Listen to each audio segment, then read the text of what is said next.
Saudara telah mendekam di balik jeruji besi tidak membuat jera dua pelaku yang merupakan residivis dalam kasus yang sama, saudara. Dalam kajian kriminologi, selain faktor ekonomi, banyaknya permintaan di masyarakat juga memicu modus kejahatan ini bisa terulang. Berikut ini ulasannya di Gelar Perkara.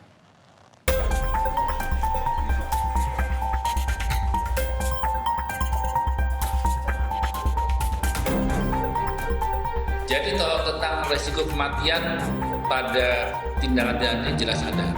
Resiko perdarahan itu menyebabkan kematian, infeksi, semua bisa menyebabkan kematian. Bahkan angka kematian Indonesia yang tinggi ini tentang kasus aborsi ini penyumbang sekitar 10-30% menyumbang angka kematian ibu di Indonesia.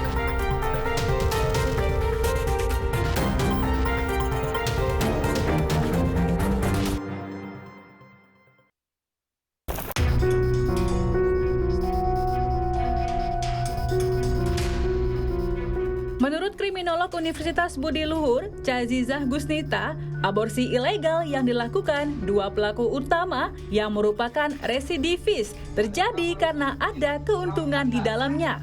Selain itu, tingginya permintaan dari pelaku aborsi mendorong praktik ilegal ini terjadi, sekalipun nyawa taruhannya. Kejahatan ini terjadi karena ada keinginan atau kemauan atau tadi penawaran dalam bahasa bisnisnya itu tadi dari masyarakat itu sendiri.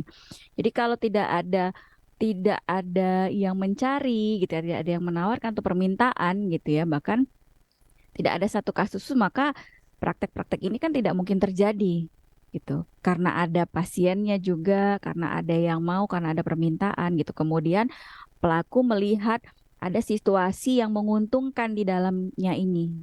Itu makanya tadi kalau mau dirunut kembali ternyata ini residivis. Nah, meskipun dia sudah masuk tapi ketika dia kembali masih punya tadi yang nama dalam tanda kutip langganan gitu ya. Dalam tanda kutip tadi pelanggan gitu yang mungkin dia memang tidak bisa terlepas dari lingkungan itu juga si pelakunya tadi. Karena apa? Ada saja mungkin yang datang yang kemudian yang ada permintaan tadi itu untuk tetap ya dia kan melihat tadi ketika pelaku sudah misalnya masuk di lapas gitu ya, kemudian dia keluar lagi, kan sebenarnya tujuan lapas itu kan pembinaan ya, supaya ketika di dalam lapas dibina, diberikan keterampilan ketika balik ke masyarakat tidak kembali mengulangi perbuatan yang sama atau kejahatan yang lain gitu ya. Tapi pada kenyataannya mungkin si pelaku ketika kembali ke masyarakat tidak ada bisnis lain yang bisa dilakukan gitu ya. Ada kesempatan, kalau dalam teori kesempatan ini, kesempatan itu tetap masih ada sama si pelaku, sehingga praktik-praktik yang sudah dia lakukan sebelumnya, ya memang dia kembali ulang lagi, dia lakukan lagi, karena memang kesempatan itu tetap ada di dia, lingkungan dia tetap seperti itu, permintaan juga tetap masih ada, sehingga eh, praktik-praktik yang sebelumnya dia lakukan, praktik aborsi ini tadi ya memang tetap dia teruskan, bahkan bisa jadi gitu ya eh, pelanggan pun bisa jadi orang yang sama ada kembali lagi, bisa jadi akhirnya bertambah semakin lebih besar lagi gitu ya, itu bisa saja kemungkinan bisa terjadi gitu.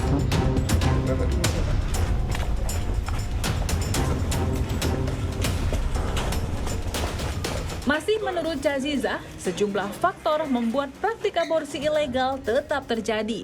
Salah satu pemicunya adalah tingginya kehamilan di luar nikah dan stigma negatif yang diterima pelaku aborsi, sehingga para pelaku mencari cara menutupi kehamilannya dengan mendatangi lembaga medis tidak resmi. Mengapa kemudian para pelaku dan juga pasien aborsi ini kerap sekali untuk memilih jalan yang ilegal, Ibu? Itu tadi ya Mbak ya, maksudnya ada problematika masyarakat ya kan di lingkungan masyarakat kita, kondisi kalau mau kita bilang ya mungkin ada kemungkinan hamil di luar nikah juga gitu ya. Kita kan dihadapkan dengan kondisi budaya timur ya yang mungkin pastilah stigma labeling terhadap orang-orang yang ya kalau hamil ya memang dalam sebuah ikatan pernikahan gitu ya. Ada kondisi seperti itu sudah pasti. Nah, ketika ada situasi seseorang yang kita kan belum bisa menerima ya, seperti budaya di luar mungkin yang hamil, tidak menikah bisa menerima. Kita mungkin ada banyak labeling, stigma, stereotip terhadap perempuan-perempuan, bahkan keluarga ya. Kalau kita mau melihat seperti ini kan tidak hanya perempuannya saja, tapi juga termasuk keluarga yang akan menerima banyak stigma labeling dari masyarakat, macam lah gitu ya terhadap perempuan ini gitu ya. Nah, dalam kriminologi kita mempelajari di dalam praktek aborsi ini perempuan itu juga sebagai korban. Meskipun dalam secara hukum dia pelaku ya, karena kan dia ikut tadi ya. Nah, di dalam kriminologi ada juga disebut namanya victimologi yang jadi dia juga sebagai korban, itu victimless crime juga namanya ya kan kalau istilah terus. Jadi dia korban, dia juga sebagai pelaku karena ada nyawa yang hilang tadi. Nah, tapi itu tadi tidak hanya dia kan, kalau dalam victimologi tadi dia korban dan pelaku juga. Dia tetap dijerat secara undang-undang tentunya. Nah, kemudian orang yang seharusnya juga ikut membawa perempuan ini tadi, korban dan pelaku ini tadi gitu ya, itu juga saya pikir termasuk karena dalam persengkongkolan untuk melakukan menghilangkan nyawa janin itu tadi gitu ya. Apalagi orang yang tadi dokternya dalam tanda kutip ya, dokter apa gitu, dokter gadungan atau itu orangnya gitu yang mau melakukan pemaksaan dan orang-orang yang sekitarnya. Kadang-kadang kan kita juga praktik aborsi itu kan tidak hanya di dalam praktik aborsinya itu saja ya, Mbak ya. Ada satu penelitian juga kan lokasinya mungkin rahasia, hanya orang-orang tertentu. Orang yang membawa pelanggan tadi dalam tanda kutip itu kan juga termasuk sebenarnya. Karena tadi ada persekongkolan untuk membentuk tadi ya suatu peristiwa kejahatan yang menghilangkan nyawa seseorang. Menurut Ari Kusuma Januarto selaku Kabid Advokasi dan Legislasi PB Ikatan Dokter Indonesia, adapun kriteria orang yang berhak melakukan aborsi secara legal. Mereka diantaranya orang yang mengalami kedaruratan medis dan korban pemerkosaan. Jadi yang berhak untuk mendapatkan tindakan medis ini adalah tentunya dalam kasus aborsi sesuai dengan Undang-Undang Kesehatan Nomor 36 tahun 2009 bahwa yang dibolehkan adalah kedaruratan medis dan masalah perkosaan. Tentunya kedaruratan medis ini adalah ibu-ibu yang membutuhkan memang untuk masalah keselamatan ibunya atau adanya mungkin janin yang tidak bisa berkembang atau tidak bisa hidup di luar kehamilannya. Praktik aborsi ilegal yang tidak ditangani oleh ahlinya dapat beresiko besar hingga menyebabkan kematian. Menurut Ari Kusuma, bahkan resiko kematian akibat aborsi di Indonesia mencapai 30%. Tentunya kasus-kasus ini kalau tanya resikonya, pertama resiko dalam hal perdarahan, ini penting sekali ya. Karena makin besarnya kehamilan, makin besarnya bisa terjadi suatu resiko baik pada ibunya itu sendiri, yaitu risiko perdarahan. Yang kedua, resiko terjadi infeksi. Ini masalah dari sterilitas alat itu juga. Dan yang ketiga mungkin dalam hal pembiusan, itu sangat penting. Dan dalam resiko ini juga bukan hanya dilihat dari waktu tindakan saja, tapi juga pasca tindakan, yaitu masalah trauma pada perempuan yang melakukan tindakan. Seperti contohnya mungkin pasien itu kasus perkosaan. Ya, jadi kalau tentang resiko kematian pada tindakan ini jelas ada. Resiko perdarahan itu menyebabkan kematian, infeksi semua bisa menyebabkan kematian.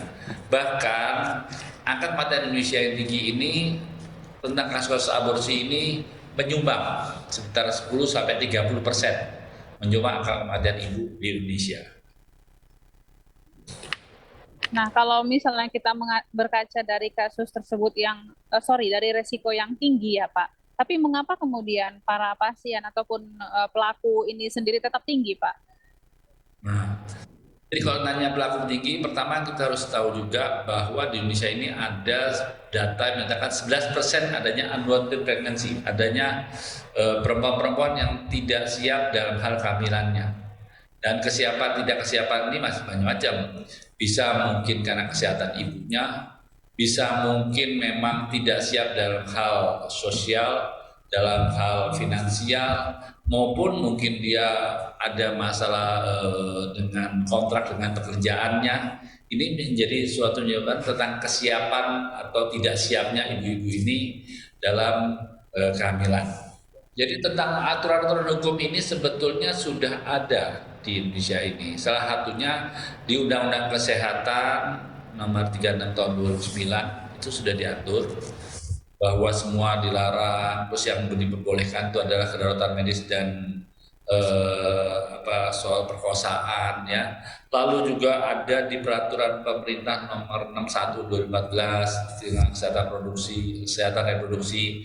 Di situ juga sudah tertera bagaimana siapa yang berwenang segala macam.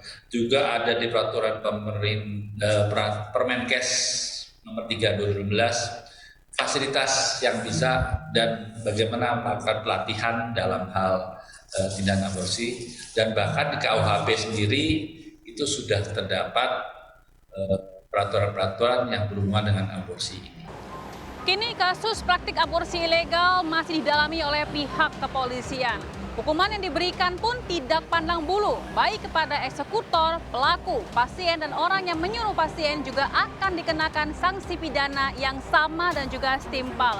Sudah sepatutnya praktik aborsi ilegal ini ditiadakan, mengingat resiko kematian yang cukup besar dan bayi yang dikandung berhak untuk mendapatkan kehidupan.